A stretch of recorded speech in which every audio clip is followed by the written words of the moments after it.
नमस्कार, मैं जगबीर सिंह चिकारा आज फिर आपके सामने हाजिर हुआ हूँ। हर रोज की तरह एक नया क्वेश्चन लेकर। आज कुछ क्वेश्चन छोटे हैं, कुछ बड़े हैं।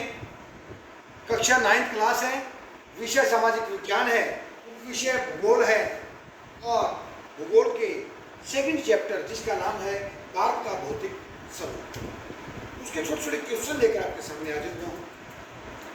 क्वेश्चन है, भूगर्भीय प्लेट क्या है?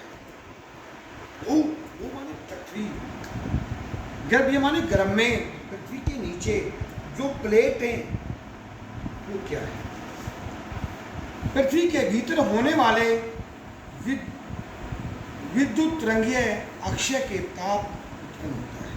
मतलब पृथ्वी के नीचे जिस तरह करंट तारों में दौड़ता है, उसी तरह प्लेटों के अंदर पृथ्वी के गर्भ में हलचल होती रहती है। इस ताप द्वारा धरती की सतह फाड़कर जो भूखंड निकलते हैं उन्हें भूगर्भीय प्लेट कहा जाता है। सिंपल भाषण, एक लोकल लैंग्वेज में अगर कहा जाए तो ये कहा जाएगा कि पृथ्वी के गर्भ के नीचे बहुत ही, जितनी हम गहराई पर जाएंगे उतनी ज़्यादा गर्मी है। उस ताप अधिक होने के कारण उन प्लेट जो पृथ्वी के गर्भ में गैस हैं वो आपस में ज़्यादा हो जाती हैं। उनके कारण पृथ्वी के निचले भाग में टूट फूट होती रहती है और इस टूट फूट के कारण कहीं कोई भाग नीचे धंस जाता है तो कोई भाग ऊपर उठ जाता है। इसको हम क्या कहते हैं? भूगर्भीय प्लेट कहते हैं। आज के कौन से महाद्वीप गोंडवालैंड के भाग थे? देखिए, आपको मैं सिंपल वे में एक और बात बताता हूँ कि जो हमारा संसार का मैप है, संसार के मैप में हमारे अलग अलग महाद्वीप हैं, चाहे वो उत्तरी अमेरिका है, चाहे वो दक्षिणी अमेरिका है, चाहे वो ऑस्ट्रेलिया है, चाहे वो एशिया है, चाहे वो अफ्रीका है, चाहे वो ऑस्ट्रेलिया है, चाहे यूरोप है, चाहे ध्रुवीय प्रदेश है, अंटार्कटिका। मैं आपको बताऊं, अगर उनको जोड़ कर देखेंगे आपस में एक दूसरे में, जिस तरह हमारी उंगलियां हैं एक दूसरे में फंस जाती हैं, उसी तरह ये जो पृथ्वी के टूटे हुए भाग हैं, अगर उनको जोड़ेंगे पृथ्वी को गोलाकार साबित करेंगे। तो आज इसके बारे में पढ़ेंगे हम। गोंडवाना भूभाग के विशाल क्षेत्र में भारत, ऑस्ट्रेलिया, दक्षिणी अफ्रीका और दक्षिणी अमेरिका के क्षेत्र शामिल हैं। कभी वस्तुनिष्ठ में आपके पास प्रश्न आ भी जाए, आपसे कोई पूछ भी ले कि गोंडवाना लैंड में कौन कौन से भाग थे, तो आपके पास 4 महाद्वीप आए। कौन से? एशिया, अफ्रीका, ऑस्ट्रेलिया और दक्षिणी अमेरिका में। वहाँ पर क्या है?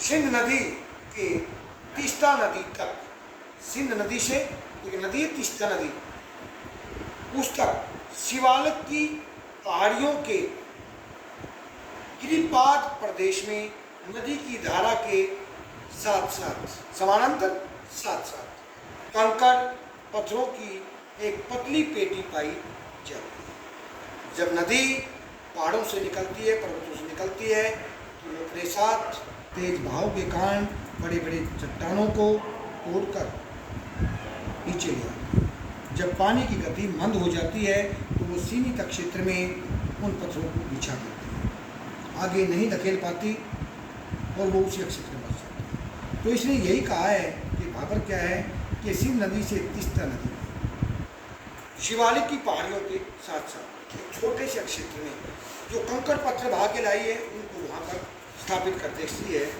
और इसकी जो चौड़ाई है 8 से 16 किलोमीटर, कहीं कहीं 8 है तो अधिक से अधिक 16 किलोमीटर। जहाँ बहाव तेज था वो चौड़ा क्षेत्र में फैल गई, जहाँ बहाव कम हो गया वो कम क्षेत्र में रह गई। तो 8 से 16 किलोमीटर चौड़ी यह पेटी भाबर कहलाती है। सिंध नदी से तीस्ता नदी तक शिवालिक की पहाड़ियों में जब अपने साथ कंकड़ पत्थर भाग लाती है और 8 से 16 किलोमीटर कि ये जो चौड़ाई है इसको बाबर कहा जाता है।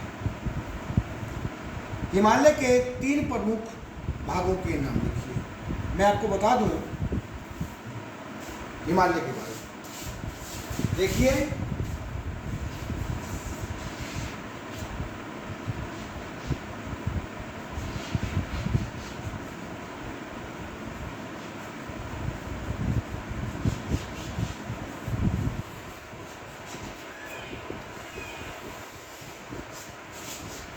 हिमालय जो है वो 3 भागों में है।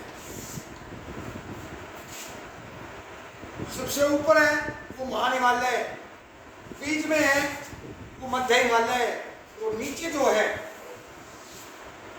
वो है लघु हिमालय अर्थात शिवालिक की पहाड़ियाँ। लेकिन एक बात और याद दिला दूं, शायद कोई बताए न बताए, मैं आपको बता देता हूँ। जब बिहार में चले जाते हैं, हरियाणा, उत्तर प्रदेश, आप हरिद्वार जाते हैं, जो पहाड़ आपको दिखाई देते हैं वो शिवालिक की पहाड़ियों के भाग हैं, वो हिमालय नहीं है। वो लघु हिमालय, वो शिवालिक की पहाड़ियाँ हैं। हरियाणा में से शुरू हो जाती है पंचकुला से, और आप उसको हरियाणा में मोरनी की पहाड़ियाँ कहते हैं। आगे आगे जाते जाएंगे तो शिवालिक की पहाड़ियाँ आ जाएंगी, और जब आप बिहार में जाएंगे तो वहाँ इनको चूरिया मुरिया की पहाड़ियों के नाम से जाना जाता है। तो इस तरह इसके 3 भाग हैं। एक है सबसे ऊपर जो है वो महान हिमालय अर्थात हिमाद्री, जो सदा बर्फ से ढका रहता है। दूसरा है मध्य हिमालय या बीच का हिमालय या निम्न हिमालय, और सबसे जो दक्षिण में है जिसको हम शिवालिक की पहाड़ियों के नाम से जानते हैं, बिहार में चूरिया मुरिया की पहाड़ियों के नाम से जानते हैं, और हरियाणा के अंदर आते हैं तो उनको मोरनी हिल्स के नाम से जानते हैं। तो ये शिवालिक की पहाड़।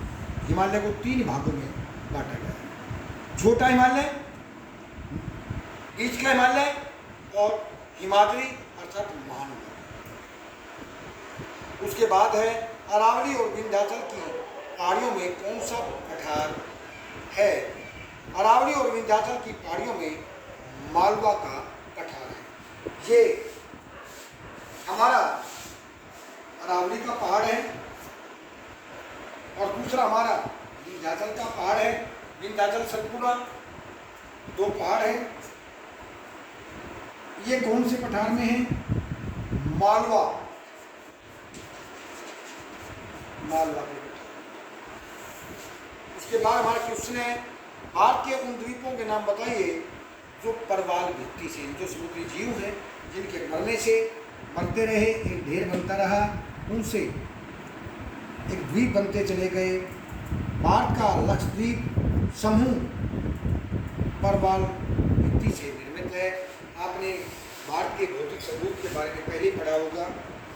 एक तरफ अंडमान निकोबार द्वीप समूह है, जिसको अंग्रेजों के समय में काला पानी की संज्ञा दी जाती थी, और एक तरफ है लक्षद्वीप। तो लक्षद्वीप जो है वो परवाल भित्ति से जो समुद्री जीव हैं उनके मरने से उसका ढेर जमता रहा, उससे ये लक्षद्वीप बना है।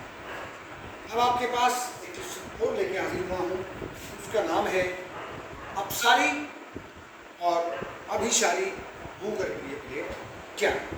सिंपल भाषा है भाई, बिल्कुल सिंपल भाषा में बताऊंगा, अगर आपके समझ में कोशिश करूंगा आने लाने की। आप भी बुद्धिजीवी हैं, पढ़े लिखे हैं, फिर भी समझाने की कोशिश करना। सिंपल भाषा की बात है, कति मोटी, जिसने लोकल लैंग्वेज में कहा है ना भाई, देहाती भाषा में समझ जाओ, वो बात है। देखिए,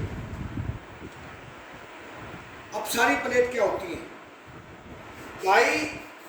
ये 2 प्लेट हैं, 2 एक जैसी शक्तियां हैं, जब एक दूसरे से दूर हो जाती हैं तो वो कहलाती है अपसारी।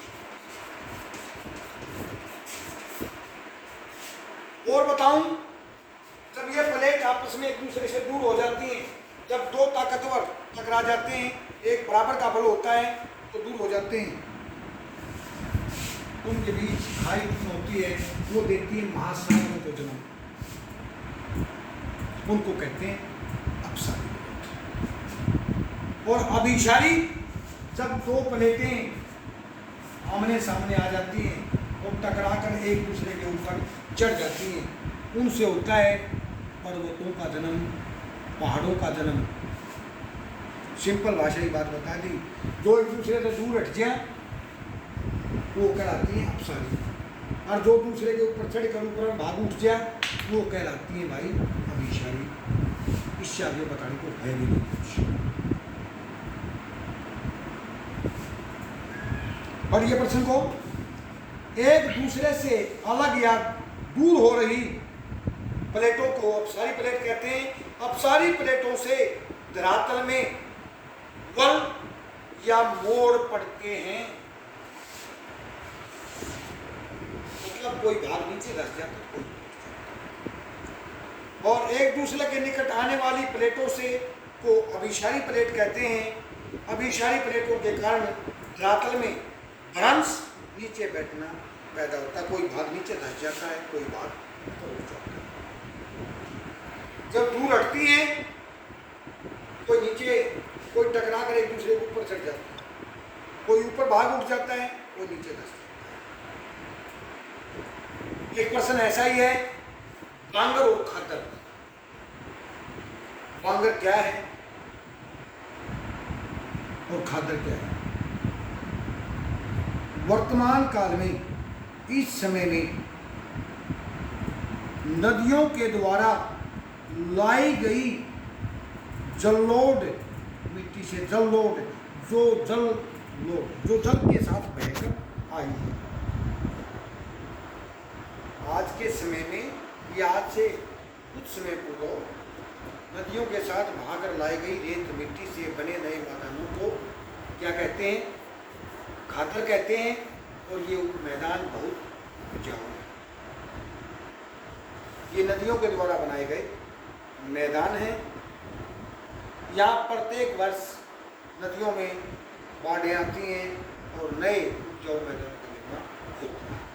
ये तो है खादर, जो हमारी सोनीपत से निकलने के बाद यमुना की तरफ जाते हैं तो खादर कहलाता है। नए जललोडक जो नदियों के द्वारा तुरंत नए समय में बनी। और बांगर भाई सदियों पहले, हजारों करोड़ों वर्षों पहले ये नदियाँ वहाँ से बहा करती थी।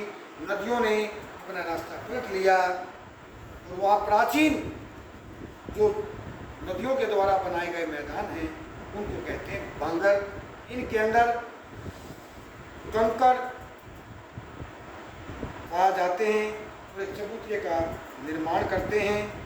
वर्तमान में इनमें बाढ़ नहीं आती और ये क्षेत्र जो है वो कम उपजाऊ होते हैं, क्योंकि नदियाँ पहले कभी इस क्षेत्र से बहा करती थी।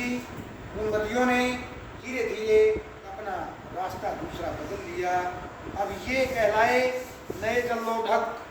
अब रास्ता पहले यहाँ था, अब यहाँ कंकड़ मिट्टी बचा दिया, यहाँ नदी है, ये कहलाए बांगर और ये कहलाए खादर। तो भाई आज के लिए इतना ही काफ़ी है। कल फिर एक वीडियो लेकर आपके लिए हाजिर होंगे। तब तक के लिए आप